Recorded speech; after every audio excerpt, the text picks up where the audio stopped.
வணக்கம். இது பிக் மாம் குமுதம். நாம் இன்னைக்கு பார்க்க இருக்கிறது இட்லி, தோசை, சப்பாத்தி எல்லாத்துக்குமான ஒரு குருமா தாங்க. இதை மினி வெர்ஷன் ஆஃப் கும்பகோணம் கடப்பான்னு கூட சொல்லலாங்க. கும்பகோணம் கடப்பாவில் சேர்க்குற எல்லா ஐட்டமுமே இதுலேயும் இருக்கும். கொஞ்சம் அதுக்கும் இதுக்கும் டிஃப்ரெண்ட் இருக்கும், அவ்வளோதாங்க. நீங்கள் செஞ்சு சாப்பிட்டு பாருங்கள். வீட்டில் நல்லா கவனிச்சு பாருங்கள். எப்படி செய்யறதுன்னு ஸ்டெப் பை ஸ்டெப்பாக சொல்லியிருக்கேன். தேங்காய் கொஞ்சம் சேர்த்துக்கலாங்க. அதுக்கு அரைக்கிறதுக்கு என்னென்ன தேவைன்னு எடுத்துக்கலாம். 3 ஸ்பூன் தேங்காய்க்கு 1 ஸ்பூன் பொட்டுக்கடலை வீதமாக எடுத்துக்குங்க. தேங்காய், பொட்டுக்கடலை, நான் இஞ்சி பூண்டு விழுது இருக்குதுங்க, அதனால் இஞ்சி பூண்டு விழுதாவே போட்டுக்கிறேன். நீங்கள் இஞ்சி பூண்டு விழுது இல்லைன்னா தனித்தனியாக இஞ்சி தனியாக பூண்டு தனியாக கூட ஒரு சின்ன சின்ன துண்டு போட்டால் போதுங்க. ரொம்ப பெருசெல்லாம் போட வேண்டியதில்லை. சின்ன சின்ன துண்டு, ஒரு சின்ன துண்டு 1/2 இன்ச்சுக்கு இஞ்சி, 2-3 பல் பூண்டு போட்டுக்கலாங்க. நான் பாருங்கள் பிரியாணி மசாலா வச்சுருக்கேன், அது கொஞ்சம் போட்டுட்டேன். நீங்கள் உங்கள்கிட்ட இருந்தால் போடுங்க, இல்லைன்னா விட்டுறலாம். கொஞ்சம் பட்டை கிராம்பு மட்டும் ஒரு சின்ன பீஸ் போட்டு கூட அரைக்கலாம், இல்லைனாலும் விட்டுறலாங்க. சோம்பு போட்டிருக்கேன் பாருங்கள், சோம்பு கொஞ்சம் சேர்த்துக்குங்க. நான் இஞ்சி பூண்டு விழுது போட்டுட்டேங்க. நீங்கள் இஞ்சி தனியாக பூண்டு தனியாக கூட சேர்த்துக்குங்க. 2 பச்சை மிளகாய் அரைக்கிறதுலையே நான் சேர்த்துக்கிறேங்க. வயிற்றுக்கு சேராதவங்க அரைஞ்சி போடலாங்க, இல்லைன்னா பச்சை மிளகாயை விட்டுறலாம். ஒவ்வொருத்தருக்கு சேராது, வயிற்றில் புண்ணு இருக்கிறவங்களுக்கு பச்சை மிளகாய் சேராது, அதனால் விட்டுறலாங்க. வரமிளகாத்து கூட சேர்த்துக்கலாங்க. உங்களுக்கு எப்படி உங்கள் உடம்புக்கு தகுந்த மாதிரி சேர்த்துக்குங்க. கொஞ்சம் கசகசா, இது கூடயே அரைக்கிறது கூடயே கசகசா சேர்த்துக்கிறேங்க. சும்மா கொஞ்சம் ஒரு 1/4 டீஸ்பூன் சேர்த்துக்கலாங்க கசகசா. நான் வைக்கிற குவான்டிட்டிக்கு அவ்வளோ சேர்க்குறேங்க. நீங்கள் எந்த அளவுக்கு குவான்டிட்டி வைக்கிறீங்களோ அதுக்கு தகுந்த மாதிரி கூடுதலாகவோ குறைச்சலாவோ எடுத்துக்குங்க. இந்த குருமாவுக்கு 2 தக்காளி எடுத்துருக்குறேங்க நான். புளிப்பு நிறைய வேணுங்கிறவங்க 4 தக்காளி கூட சேர்த்துக்கலாங்க. பாருங்கள், சின்ன தக்காளியில் 2 தக்காளி எடுத்திருக்கேன். புளிப்பு ஜாஸ்தியாக வேணுன்னா நீங்கள் 4 தக்காளி 3 தக்காளி, நீங்கள் என்ன குவான்டிட்டி வைக்கிறீங்களோ குழம்பு அளவு, குருமா அளவுக்கு தகுந்த மாதிரி நீங்கள் எடுத்துக்கலாங்க. தேங்காய், பொட்டுக்கடலை எல்லாமே உங்கள் குடும்பத்தில் இருக்கிறவங்களுக்கு தகுந்த மாதிரி நீங்கள் எடுத்துக்கலாம். கொஞ்சம் கல்பாசு சேர்த்துருக்கேங்க. கல்பாசு இப்போ சேர்த்தாலே அந்த குழம்பு அவ்வளோ மணமாகவும் ருசியாகவும் இருக்குங்க. பாருங்கள், நம்ம தேங்காய் இதெல்லாம் அரைச்சிக்கிட்டு வந்துட்டோம்.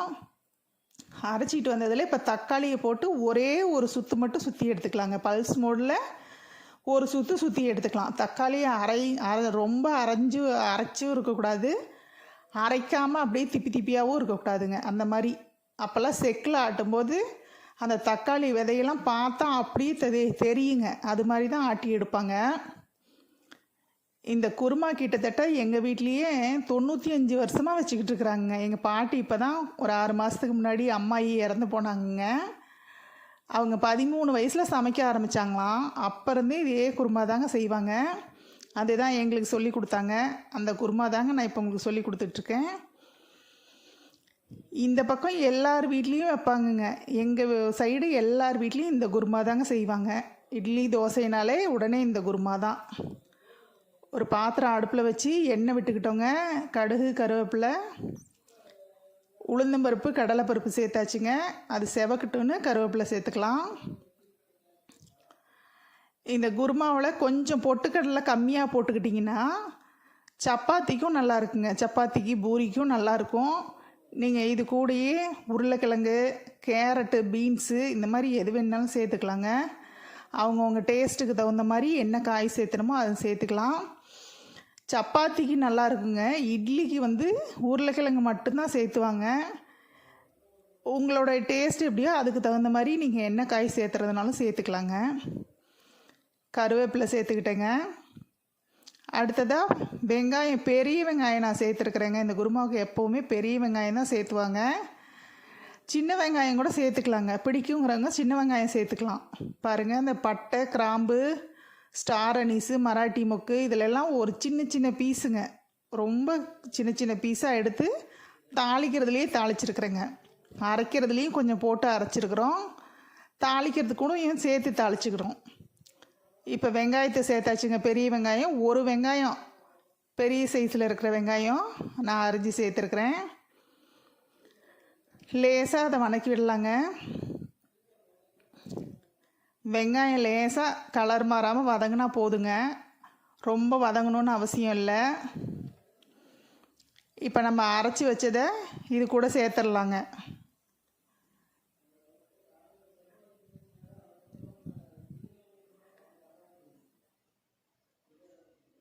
அவ்வளோதான், வெங்காயம் வதங்கிருச்சு.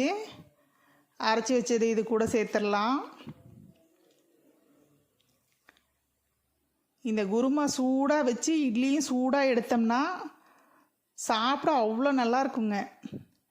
பாருங்கள், இப்போ நான் வீட்டில் அரைச்ச மிளகாத்தூளுங்க, நாமளே வறுத்து அரைச்ச மிளகாத்தூள் 2 ஸ்பூன் சேர்த்துருக்குறேன். டீஸ்பூனில் 2 ஸ்பூன் சேர்த்துருக்குறேன். நம்ம இன்னும் அந்த வீடியோ மிளகாத்தூள் அரைக்கிற வீடியோ போடலைங்க.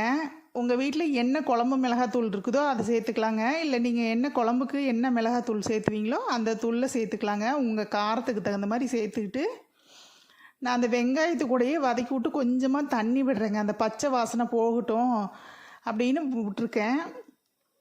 அதுக்கப்புறமா இதுக்கு ஒரு கொதி வந்ததுக்கு அப்புறமா அரைச்சி வச்சதை விடுவேன். நீங்கள் எப்படி செய்வீங்களோ அந்த மாதிரி கூட செஞ்சுக்கலாம். அரைச்சி வச்சதை விட்டுட்டு கூட மிளகாத்தூள் சேர்த்துக்கலாங்க. நான் எப்போவும் இந்த மாதிரி தான் செய்வேன். மிளகாத்தூளை சேர்த்து ஒரு வதக்கி விட்டுட்டு கொஞ்சம் தண்ணி விட்டு ஒரு கொதி வந்துருச்சுன்னா அந்த பச்சை வாடை போயிருங்க. அப்புறமா நம்ம அரைச்சி வச்ச விழுதை இது கூடயே சேர்த்துடலாம்.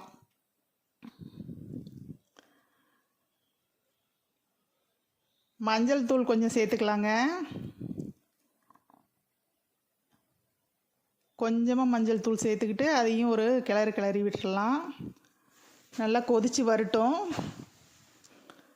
அடி பிடிக்கக்கூடாதுங்க. அடுப்பை கம்மியாக வச்சு சிறு தீயில் வச்சு பக்கத்துலேயே இருந்து தாளித்து விட்டுறலாங்க. 2 நிமிஷத்து வேலை தான் ஆகும். இது எல்லாத்தையும் அரைச்சிக்கிட்டோம்னா டக்குன்னு தாளித்து விட்டுறலாங்க. இப்போ அரைச்சி வச்ச தேங்காய் விழுதை இது கூடயே சேர்த்தாச்சுங்க. இதுக்கு தேவையான அளவுக்கு தண்ணி சேர்த்துக்கலாங்க. குருமா கெட்டியாக வேணுங்கிறவங்க கொஞ்சம் தண்ணி கம்மியாக சேர்த்துக்கலாம். கொஞ்சம் தண்ணியாட்டம் வேணுங்கிறவங்க கொஞ்சம் தண்ணி சேர்த்துக்கலாம். பொட்டுக்கடலை இருக்கிறதுனால கொதித்து வரும்போது கொஞ்சம் குழம்பு கெட்டிப்படுங்க, குருமா கெட்டிப்படும். அதனால் கொஞ்சம் தண்ணி பார்த்து சேருங்க. ஒரேடியாக ரொம்பவும் ஊற்றிட வேண்டாம். உப்பு தேவைக்கேற்ப அவங்கவுங்க டேஸ்ட்டுக்கு தகுந்த மாதிரி சேர்த்துக்கலாங்க. இது இட்லிக்கு செய்யும்போது உருளைக்கிழங்கு சேர்த்துவாங்கங்க. நம்ம கேரட்டு, பட்டாணி, பீன்ஸு இதெல்லாம் கூட சேர்த்துக்கலாம். அதெல்லாம் சேர்த்தோம்னா சப்பாத்திக்கு நல்லாயிருக்குங்க. ஆனால் இட்லிக்கு உருளைக்கிழங்கு மட்டும்தாங்க சேர்த்து செய்வாங்க. உங்களுக்கு எப்படி விருப்பமோ அது மாதிரி செஞ்சுக்கலாம். இட்லி சூடாக ஊற்றி இது குழம்பு இந்த குருமா வச்சு சாப்பிட்டோம்னா ரொம்ப டேஸ்ட்டாக இருக்குங்க. செஞ்சு பாருங்கள். செஞ்சு பார்த்துட்டு எப்படி இருக்குதுன்னு சொல்லுங்கள். பார்த்ததுக்கு நன்றி. எல்லோரும் சப்ஸ்கிரைப் பண்ணுங்கள், பெல் பட்டனை அமுத்தி வச்சுக்குங்க, லைக் பண்ணுங்கள், ஷேர் பண்ணுங்கள், கமெண்ட் பண்ணுங்கள். நன்றி, வணக்கம்.